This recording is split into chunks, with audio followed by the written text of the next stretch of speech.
This conference will now be recorded. I'm with you in spirit. That's about it. I just had my booster and not feeling great. So if you don't mind somebody else leading it, that would be awesome. Not a problem. Thanks so much, Dave. Appreciate it. Yeah, you were Andrew. April 14th, Audit Finance Committee meeting. In lieu of the fact that the chair and vice chair are not here, I will begin the meeting. Obviously, we're going to skip the chairman's comments. Oh, we have Jeff Lord here. Oh, Jeff. Right. We have a form. I step aside for Jeff Lord. Can you hear me okay? Yeah. Okay, good. Sorry about that. I had some system malfunctions this morning. Had to sign in about 3 times to get this. Okay, so call the Audit and Finance Committee meeting to order. I will skip any initial comments. Besides, I think we got through our audits in as good a shape as we have in quite some time. And go right to the agenda. We have some meeting minutes to approve from March, I believe. So does anybody have any questions or comments there? If not, I'd look for them. I'll second. Jim. All right, thank you. Jim, you've got that, Megan? Yes, I do. Jim and Dave, thank you. Okay. All those in favor? Aye. All right. Any opposed? No? Okay. So then we'll go right into the payment of the bills. You all got your spreadsheets. I don't think there's anything out of the ordinary in those bills. You can see the largest of those is Paper Kite for the marketing campaign. And then we have the ongoing marketing management piece of that. Any updates with respect to that from anyone? They restarted the campaign at the beginning of March. And this time around, they're doing a bigger emphasis on business. We're still focusing on the lifestyle aspect of the campaign, but now most of the targeted ads are going through LinkedIn. So yeah, that is ongoing. Okay. We should probably, I don't know if I've missed any particular updates, but we should probably be looking for some type of a general overview and update of the campaign and how that's going. And that might be because we're starting, maybe it's a month away or so, but just as a thought. We can do that, yep. That's a good thought. So any questions? Anybody have any issues with any of the bills that are presented? Okay, otherwise I'd look for a motion. So moved. Thanks, Dave. Second? Second. Thank you, Jim. Thank you, Jim. All those in favor? Aye. Any opposed? No, motion carries. Thank you. Next item is a review of financials. Hopefully you've all had a chance to look at that, and I would ask the staff, in particular Jody, if he's got anything specific with respect to the financials that he'd like to point out.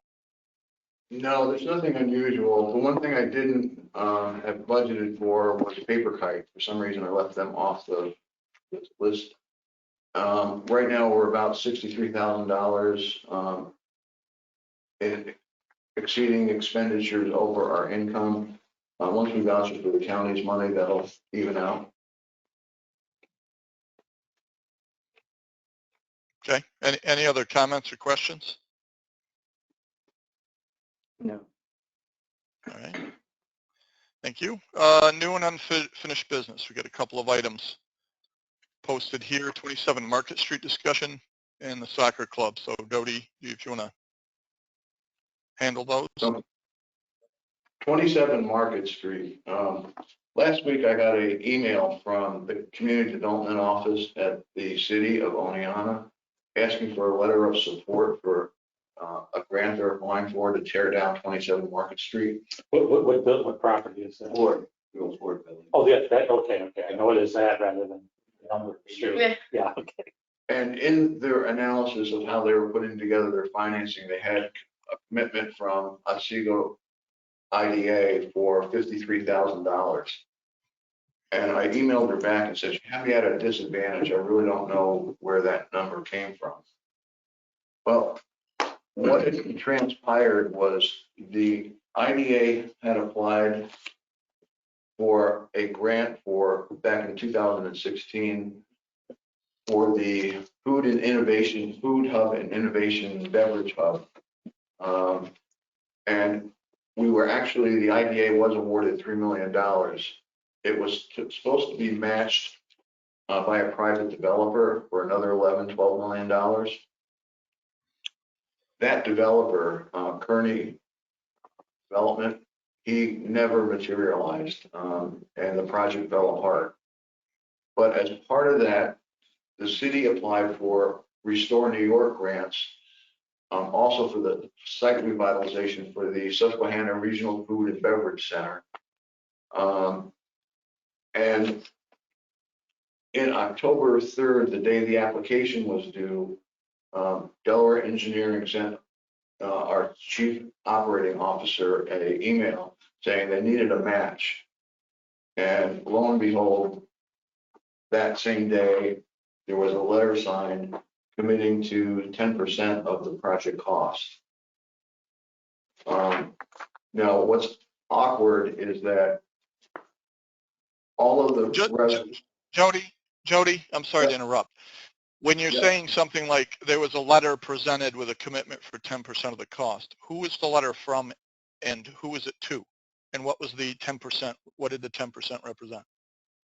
Well, the original estimate for the 10% was $46,175, but they don't put a number in the commitment letter. The letter was signed by Elizabeth Horvath. I can't find anything from the IDA at that time, Yes. and that was in 16. Go ahead. Was that in 2016? Okay. 2016. So I went through the 2016 minutes and I couldn't find any reference that the board voted on that.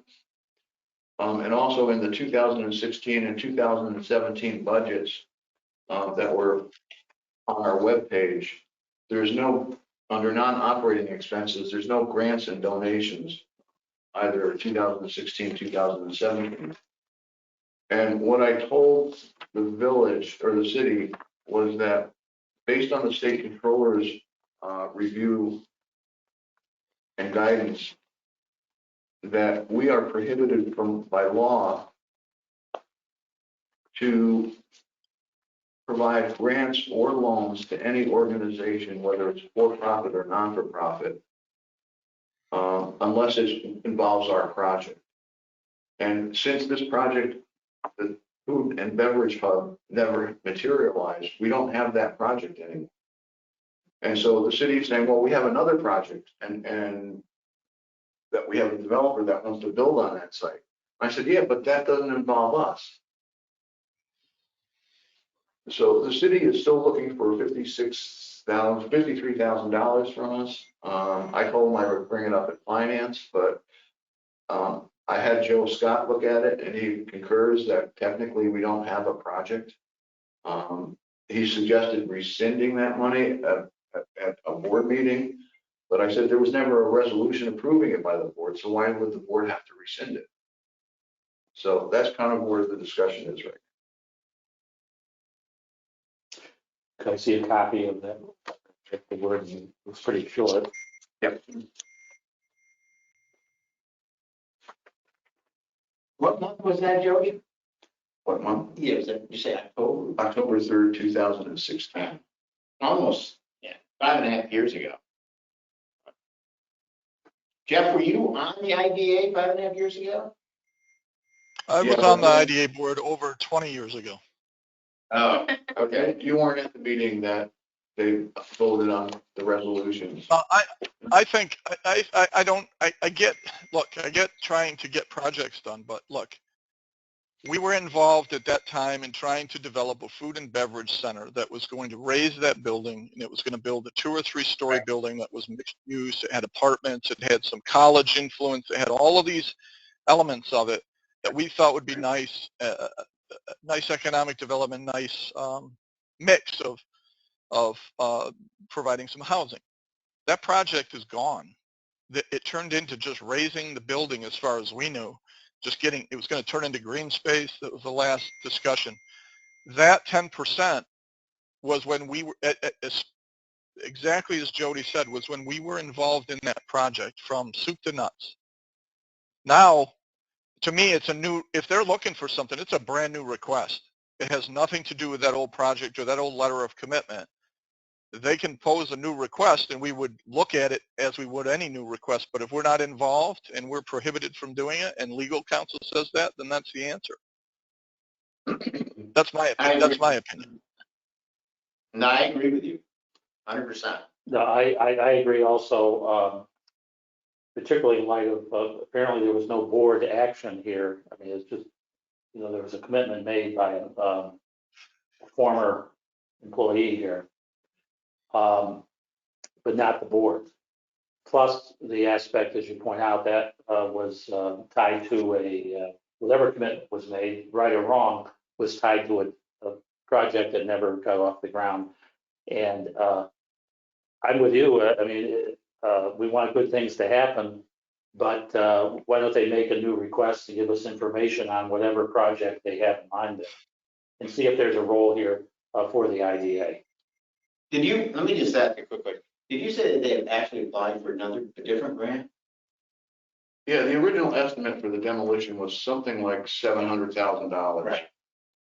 The new estimate that Delaware Engineering came up with for the city is $1.8 million to demolish that site.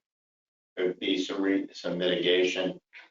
But there an application that the city has filed or not? They're filing it, I think, next week. But they're not going through us, is the point, correct? That's correct. So we have no tie into this project, correct? That's correct. I don't even know what the project is. I think what Jeff said and what Jim said is exactly right. Like we don't have anything to do with it. So we're not involved, period. Yeah, I don't really understand the city finances because Joe Scott raised, they should have received quite a amount of money from the federal government.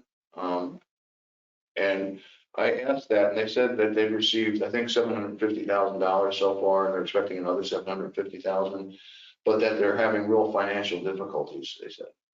And I said, well, when I met with you 3 weeks ago about Roundhouse Road, you said you didn't want to assist us in paying for that. And now you're coming back and asking us for $53,000. So.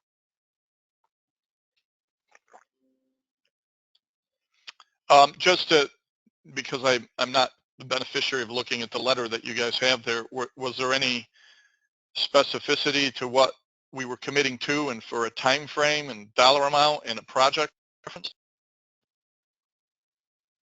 Let's just read it. It's only What it says is to whom this may concern. The County of Otsego Industrial Development Agency is pleased to support the City of Oneonta's Restore New York grant application for the building located at 2733 Market Street, Oneonta. The Otsego IDA pledges to contribute 10% in matching funds in support of this project. Sincerely, Elizabeth Horvath, Chief Operating Officer.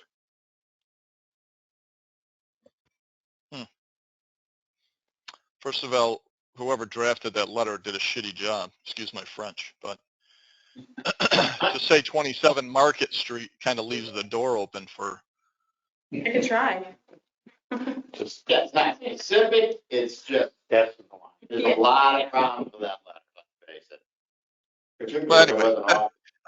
as we've all discussed, that was for a specific project that was in line in 2016 for that property, which is no longer on the board. So I would I think invite them to reply or consider it at the time. Mhm. Reply to us or approach us. Okay, so Because right now it's a pig in a poke at best. Agreed. Just If wanted they to know. have, if they have a new project that, as Jim said, that involves us, or they'd like to see how we can play a role, they want to put together a package to let us know what that is and see if there's a role, that's fine. We look at it just like anybody, but there's nothing at this point.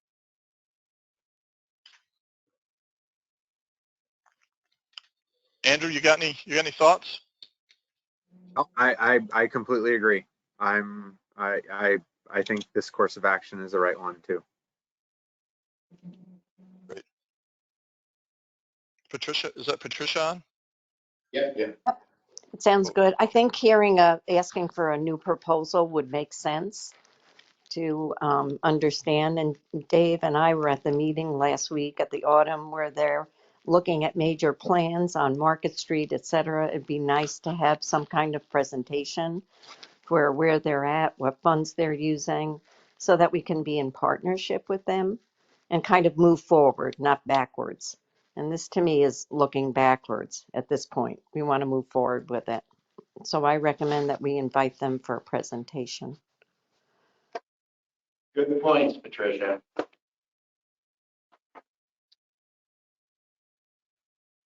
I had heard that that particular property, there's a different developer for that specific property. Not Venancio. Potential, no. Yeah. That's what I heard through in the wind. Yeah. Anyway, it's up to them, it's up to them to come to us with a new proposal. But I don't see how we are obligated to that blanket commitment that was made, I'd say inappropriately. I mean, because that, without any board approval. Well, I explained to him that it wasn't in the 2016 budget, it wasn't in the 2017 budget. And since I've been here, we've never put any money into the budget for that. So we don't have it budgeted right now. I mean, Mm-hmm. and well, we need the money this fall. So make a proposal to us, Yeah. period. And we could, That's where we are. Yeah. Great. do you need a motion or anything? Or No, just, no, okay. no. I just wanted to bring it to the finance committee's awareness. All right. So it sounds like we're in unison on that. The next item is the soccer club. Yeah, we made two minor changes in the agreement. One is that they are going to continue to pay for the maintenance of the irrigation system up to $5,000 a year. Anything over that we would split the cost on that. In addition to that, there's a section in there that says, well, both our office and the soccer club will sit down and work on a capital plan for the next 5 years to reconstruct where we think the improvements may need to be made. We did get information on actually who built it. I have it at my desk. I didn't bring it with me. It was not Clark. I was surprised. Oh, okay. But we're going to contact them and see if they would do initial assessment of the longevity of the irrigation system. So I'm bringing it just to the finance committee. That's really the only financial changes we're on the hook for, anything over $5,000. We don't expect anything major right now because they've replaced all the pumps. They replaced the pump that actually does the well, and they've replaced all the sprinkler heads. So right now it looks like there shouldn't be any major costs. So that's it with the soccer club. We'll vote on that at our next board meeting. How is that? That's not a very complex, long lease document, is it? It's 5 years. No, I mean the pages. How many pages is that document? I can't. About 3, 4, 5 pages. Yes. If you don't mind, I would like to take a quick look at it in its final form. If anybody else wants to see it, I would say. I sent it in the packet. It should Oh, be you in did? that Okay, email. I apologize. That's okay. I was not looking for that. Great. Actually, 15, 16 pages. It wasn't, okay. And because of the Budget Authority Office, if you can't find your packages, we now post them online. Yeah, they are on our website now. If you can't find them, just let me know.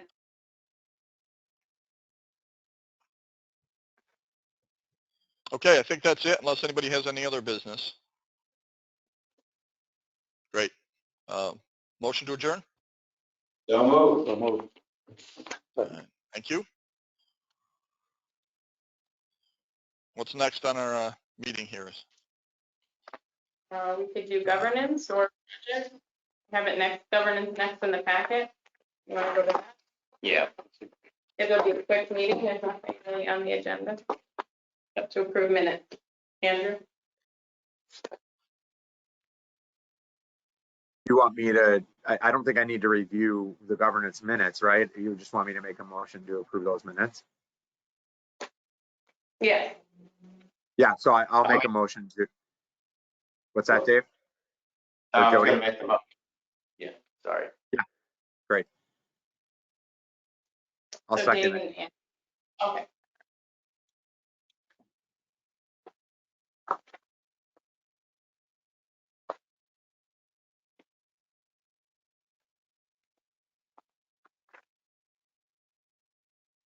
Mhm.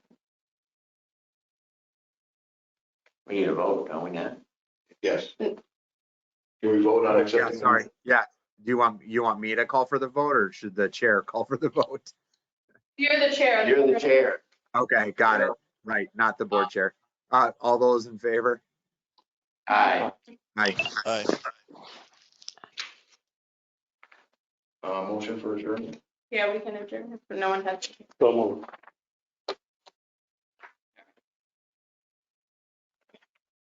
Okay, moving on to projects.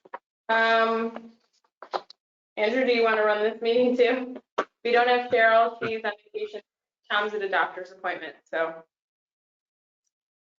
since you're. Yeah, I mean, I think, so first order of business, we need to approve the project minutes from March 10th, right? Correct. So So moved. okay, second, Jeff? I'll second it. Thank you, Jeff. and all those in favor? Aye. Aye. And then I assume, Jody, you want to go ahead and give us any updates, or if there are any updates? Really, we met with Cheryl and we decided to change some of the format. Right now, for like the Oneonta Rail Yards tracker, we agreed that we're only going to put in the goals for 2022. So in this particular section, it'll say clean up lot 5, work on commencing the community geothermal heat pump feasibility study, and continue marketing the park using the opportunity exchange. And then the other thing we've changed is that there'll be a few more project milestones. And we've changed the activity log so that it's in reverse order, so that the first item you see on there, which is 3/28/22, received revised insurance from Robertson Contracting, naming the IDA as an additional insurance and looking to clean up lot 5 when they're finished. As opposed to scrolling down through the whole document to get to the last. Yep. Thanks. Similarly,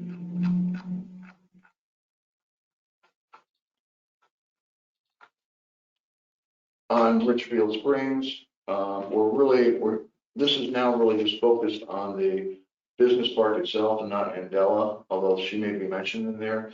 We've added some concerns where it says project flags or concerns. It's concerned over the bid prices due to COVID-19 and inflation. And we're still concerned over NYSEG giving Public Service Commission approval on extending the gas lateral. We've been hounding them about that. We really haven't gotten anything back to them from them. And again, you'll see that under the activity log, EDA is reminded for the reports to do at the end of May.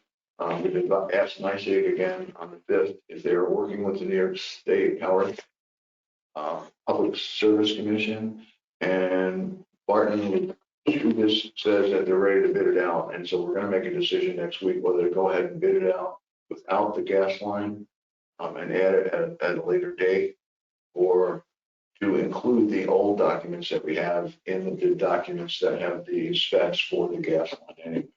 I think we're gonna go with the latter and just fit it out with the gas line specs that we had from a year ago.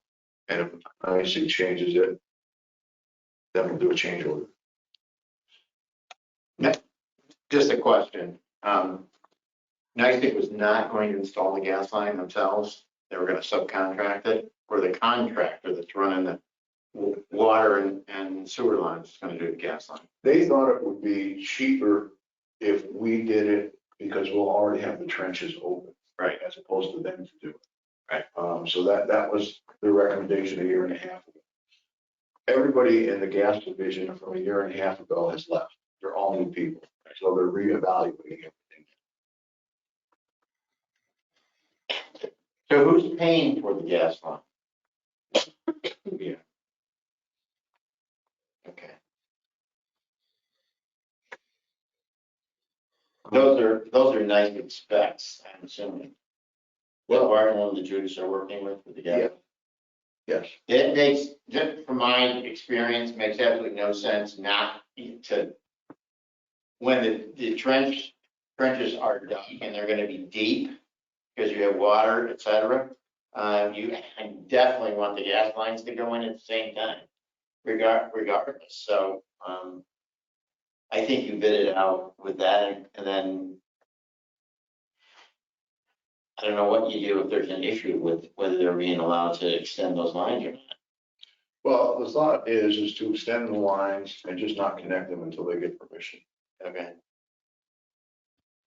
Assuming they're gonna get permission. What are the chances that you're not going to get permission to attach those lines?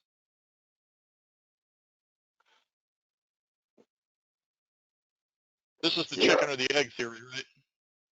Yeah, it kind of is. Right now, they can get permission to tie in a lateral. They cannot get permission to tie in a main extension. But since this is only like a 4-inch lateral, NICEAG thinks that it's very possible that they'll get permission. Because it's only going to our part, not going to anybody else. Okay. Interesting way to operate. Well, they're just highly regulated in that Yeah. regard. I can't personally envision not getting approval for this, but We can use your help on it. well, yeah, I'll tell you, it's I think it's just a matter of the slowness of the Public Service Commission. It's not just the slowness of the public service, it's the slowness of NICEAG. Well, that too. They give us an excuse, well, they were working on it, but then they had a major storm and they had to send all their crews out to. Don't have any. I'm like, your engineers don't go out in the field. Yeah. All I'm saying is that you have, practically you have to put the gas line in when you're putting all the other utility lines in, and you just have to do it. And then I guess you keep your fingers crossed that they're going to get permission, which I think Jim's probably absolutely on the money. They're going to get permission, although it might take some time. But it would be prohibitive to then have to, if you don't put the gas line in at the same time, to go down through and retrench and then put a gas line. Yeah. If the gas line is there, I mean, even if, God forbid, you don't get the approval, I mean, we can fight that battle if and when that occurs. Right. That certainly makes sense to do that at the same time that you have those things open, those trenches open. Is there any benefit to timing up the trench and putting the water and sewer in with when the PSC approves the gas, Well, or not? our bidding process, because of EDA funding, the bidding process is going to be at least 2 months. So we're hoping within the next 2 months, we'll have some movement on that. Okay. So more to Yeah, come is what you're saying. Yeah. The other issue is that the company that wins the bid, they may be busy because this is late. In other words, they probably, once the digging season is upon us, so that you can do footers and sewer lines and gas lines, they have lined up a lot of work as much as they possibly can. So they need to be able to get to this, prior to really cold weather. So I think if you think about waiting, I think probably you should just go ahead and get it on their schedule and get them going. And then when the gas is approved, the gas approved's already in, it's all ready to go. Do we have any idea, any guesstimate on the cost, additional, in terms of, For the gas, yeah, adding the gas? the gas line wasn't, as I recall, it wasn't that expensive. It was only like 115,000, 120,000 to run the gas line. It's not a very long stretch. Yeah. Is it And it really? was a $2.4 million project. It's like one of the smaller components. Yeah.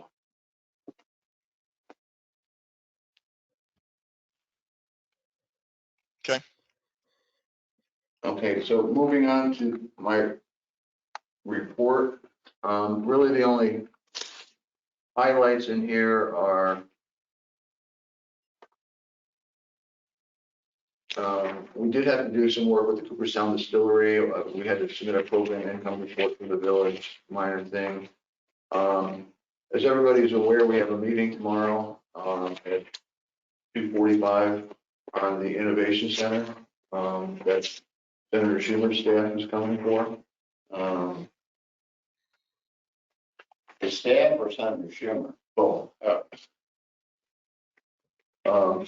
Systematic power systems. I had a terrible day yesterday, and this was one of the ones that I'm trying to resolve.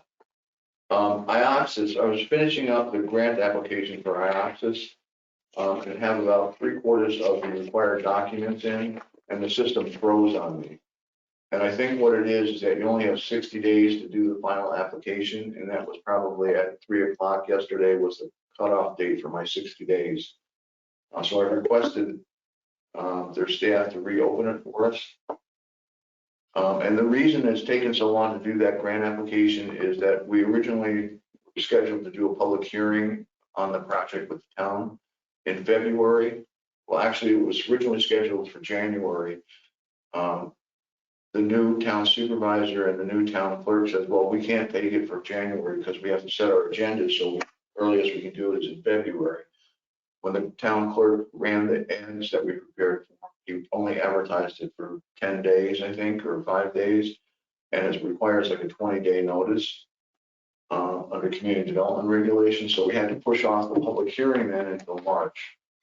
And then it was only after March that everybody started preparing the final documents. And then at the end of March, obviously, we were working on the Paris reports and state controllers requirements. And it just kind of slipped. It's my fault.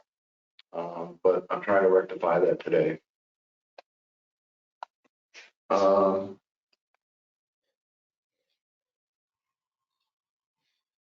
We did receive another proposal from Barton LaJudas to assist us with grant writing. It's kind of an interesting proposal because they have a fee of up to $30,000, I think it is, but it's only done on a time and material if we ask them to do any work. So I didn't send that to you guys yet, but it's almost that you have to go back and ask them to do work. It's not like you get a specific project in mind.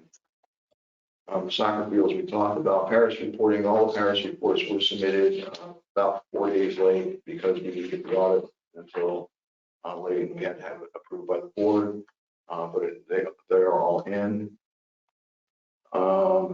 We still have some cleanup to do on our webpage based on the Public Authorities Office. Primarily, the issues with them is they want us to take all of our active projects and have all of the documents associated with them, like the application, the agreements, the approving resolutions. So these go back 10 years, Northern Eagle, Oma Gang. I mean, we've got to go through all the dead files, pull all this information up. So that's going to take a bit of time. Foothills, really quickly. I had a discussion with our Joe Scott's firm about what we can do with this. His recommendation surprised me, which was that you won't have a negotiated settlement. And as part of that negotiation, we would be required to see their financials, their financial audits, their bank accounts to determine they don't have a means to pay us back. So I thought I would discuss with finance that we probably should request that information and see if they supply it to us. And then the proposal I sent back to them is the one that we would stand by, which is roughly that everybody shares the proceeds equally.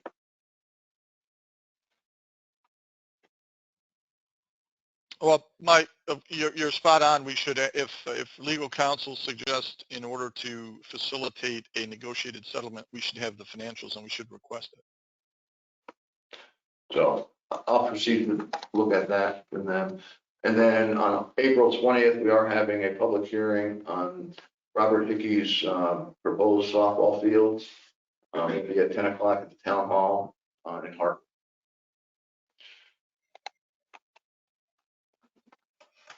Just a quick question. Who's our contact person? Is it John for Foothills?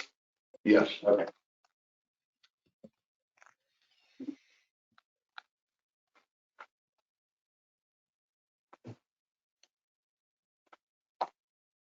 So we do. Sorry, Andrew. I was just gonna say that, I mean, I think we should request those documents, but we don't need to take any action or anything, right? I mean, this isn't. No. No, I'm just. They still haven't responded to Jody's response to them to say we should be pari passu, or we should all be an equal pro rata Right. portion Right. of the settlement proceeds. So that's still out there. Right. I mean, I agree. We need to be in the same situation as the other agencies or banks. We need the information, and obviously we're not moving forward unless both of those are met. Correct? Of any of the folks in the stack of credit, it's our responsibility to provide the information, to have it on file, that to prove that they can't pay us. Right. Absolutely. Yeah. So we have to do that. And obviously we've already a request through the Oneonta Theater to forgive that debt also. So this is we need to be very consistent with how we're dealing with it. That's just my thought. Mm-hmm. Okay, under new and unfinished business, advanced biotech.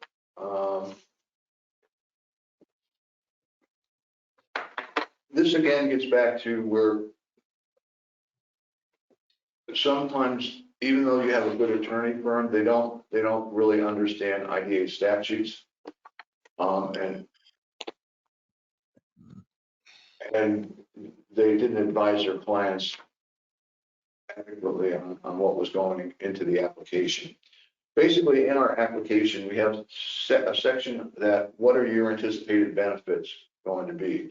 And it's basically mortgage reporting tax waivers, real property tax exemption waivers, and sales tax exemption.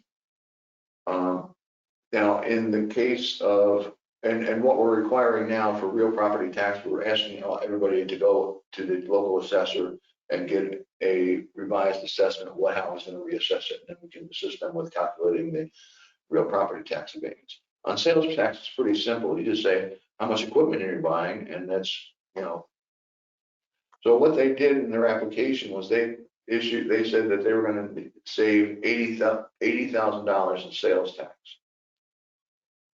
Now, what happened was when we're doing our parish reports, we require them to send in a copy of a report that they're called the 340 reports that they send to the state taxation department at the end of February and tell us how much did you tell the state you actually saved in sales tax. Well, one thing, they didn't really file that report with the state, so they started working on that. And then they realized that their sales tax number that they they thought was gonna be $80,000. It's a much larger project for them. They're looking to increase their sales tax exemption, probably close to $200,000. That they're just spending a lot more on equipment and materials. The problem with that is our IDA, when we did the approving resolution, we only approved up to $80,000 in sales tax. We have to, as soon as we approve that, send a notice to state taxation and finance that we've given them an exemption for $80,000, so it doesn't come as a surprise to taxation and finance. So we've already sent in our report, because that goes in 2 or 3 days after we approve it. They now said, well, we didn't know that you needed an exact number. It says estimate, and our estimate was just off. Yeah. So, Well, they can't, and what we told them was that if you hand out those sales tax exemptions to all your contractors and vendors, and it totals more than $80,000, we're required by law to recapture that money, to send you a bill for what you actually gave out in sales tax, and take it back and give it to the county and the state. So the whole thing is kind of messed up.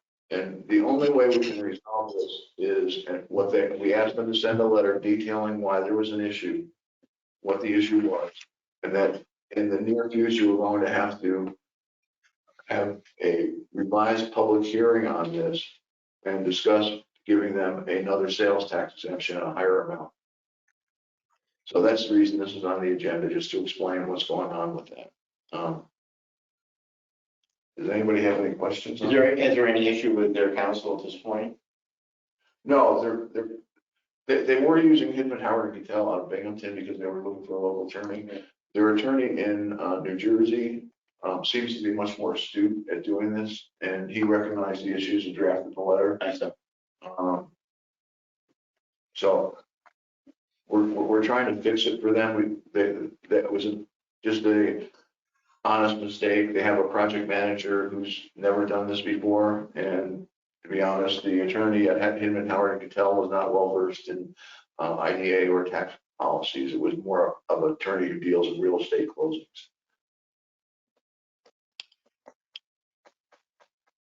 So it's not that they did anything malicious. That's why we're trying to help them fix it.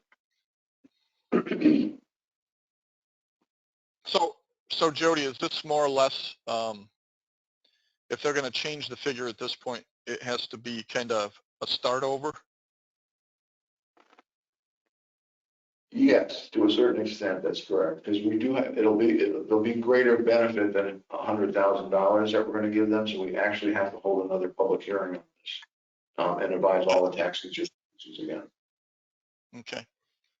And has there been any response to this letter yet, or is that yet to come? Bring it up and it'll go to the committee, and then at our board meeting, we'll have to make a decision whether, I'll talk to Joe Scott if he can have documents ready to start the process on holding another public hearing on it.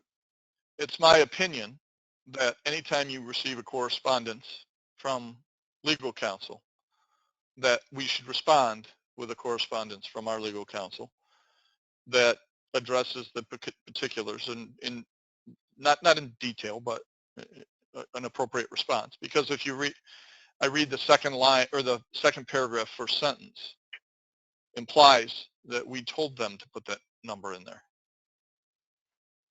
And then they understood it was a placeholder that they could change, obviously, is what they think, and that's just not the case.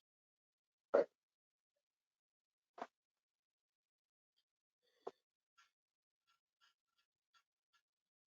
Okay. I think Joe's been in contact with them. I think everybody's just trying to move on to it.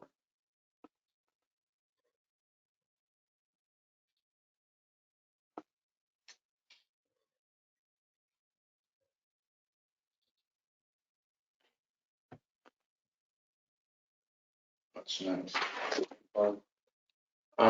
So the last thing on the agenda is the Oneonta Business Park. We've actually had 2 interested parties show up in the last 2.5 weeks on this. One is another halal meat processing facility. They're totally opposite projects, completely different. They're an investment, basically large restaurant owners in the New York, New Jersey metropolitan area that deal a lot with halal meat, and they want to invest with the gentleman from Sydney to build another halal meat processing facility at the Oneonta Business Park. They claim they don't need any money. They're going to do it all in cash. They don't need any financing from us. And that was a meeting, I think, 3 weeks ago. Yeah. We haven't heard back from them yet. 2 weeks ago, we had a meeting with a local person who wants to build, of all things, a reception hall for large banquets and weddings. What I told her was that we have somebody else who's interested. She, when I met with her, was willing to write a check for $180,000 for the one property. And I said before, I would love to take your money, but before you do that, you have to go talk to the town zoning board because you're not zoned properly for that. And they would have to grant a variance in order for you to proceed. So she's going through that process right now to see if she can get a variance. So. Brand new, just brand new. Brand new building. Question, if in fact there's a variance that this party can obtain, do we have any prohibition for targeted businesses in the park? Because that's kind of a retail hospitality, I can even call it hospitality, it's a retail venue. Seems like an odd location. It does seem like an odd location. There's not, and what I told her was that it's still going to be, even if you get permission, it's still not guaranteed that we're going to sell it to you because I don't think there's going to be really any major job employment with that facility. I mean, it's going to be kind of a seasonal basis. It's not going to be that there's going to be 5 people there every day or 10 people there every day. There'll be 5 people there maybe on the weekend that they have an event. So it's really kind of an iffy thing but then we have some board members who said we should just sell the property. So.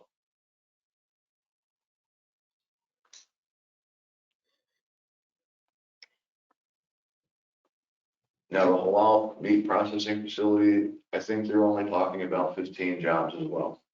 Not a lot of jobs. A lot of the meat processing is now automated.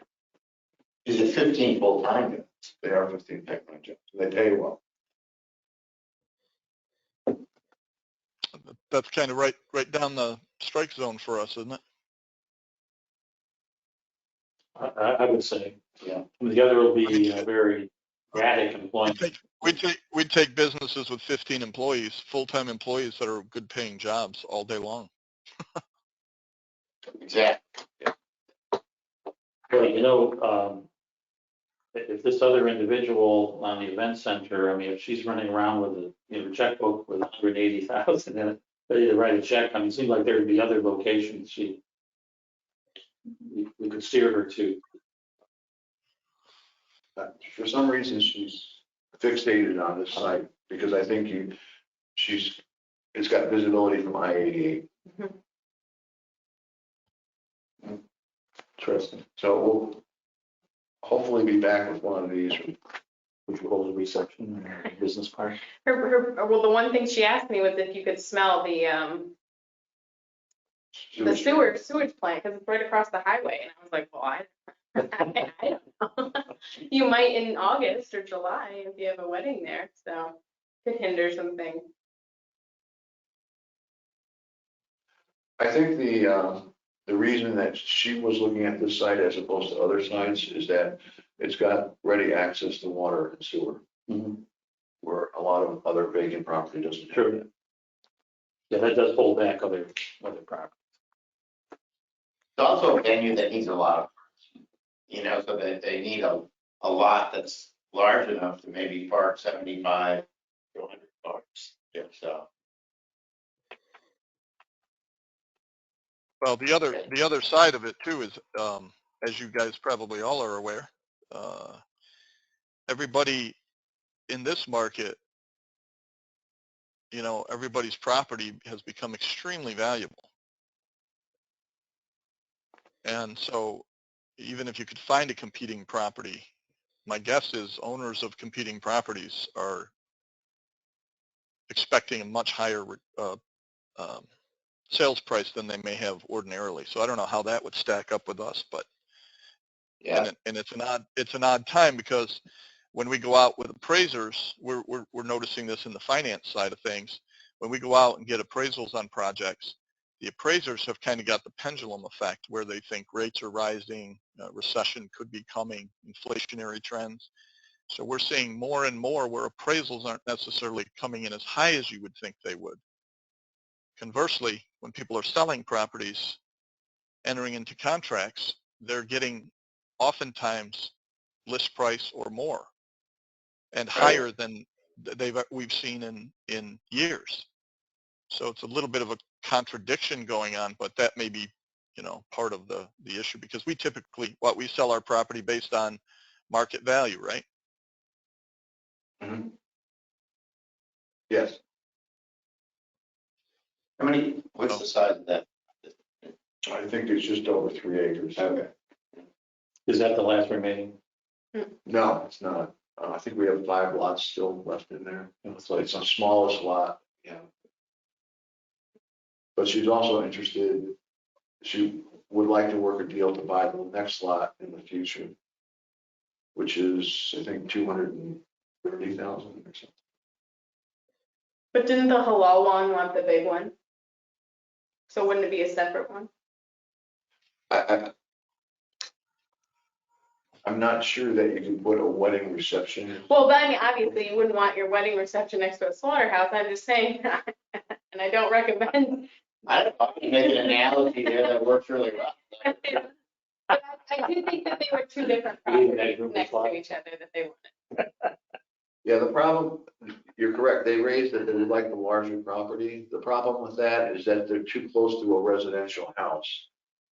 And they would also need some type of a variance in order to do that because the one lot that they were gonna build on 2 years ago is just over, it's got a greater distance away from the residential area, so they don't need a variance. So we actually advise both of them to talk to the town zoning and planning departments. Okay, Okay, So that's more to all come I on those as well.